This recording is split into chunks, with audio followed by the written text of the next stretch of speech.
Hi everyone. This is a quick, video that I am going to show you. Basically, what an automatic watch and a manual winding watch.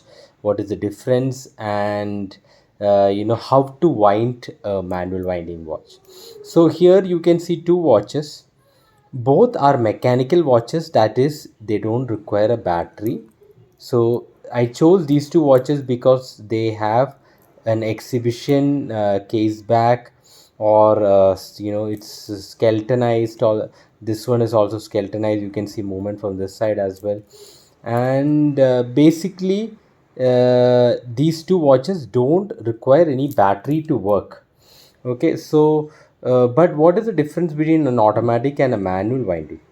So this watch here, the Fossil one, is an automatic, and this watch here, that is an HMT Kohinoor Devanagiri, is a manual winding. So if you see the movement, you can see it's pretty much the main difference is this thing that's moving, that is the rotor.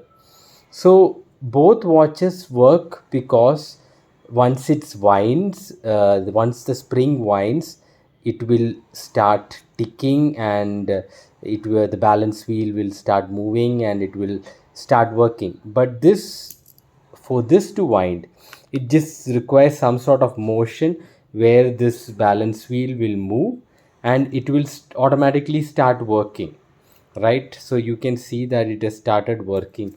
But this watch here, let me focus. This watch here does not work.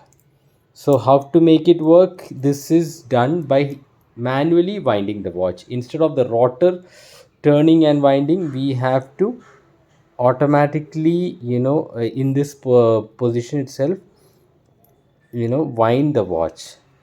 So once it will, once you rotate and wind the watch, you can see that the watch has started working.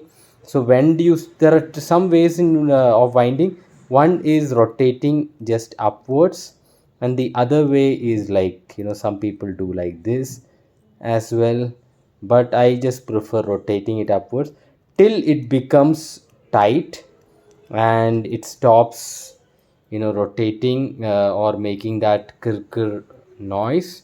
That's when you have to, that it is winded. And so now you can see that the watch has started working. Yeah, that's all. Thank you guys. Bye.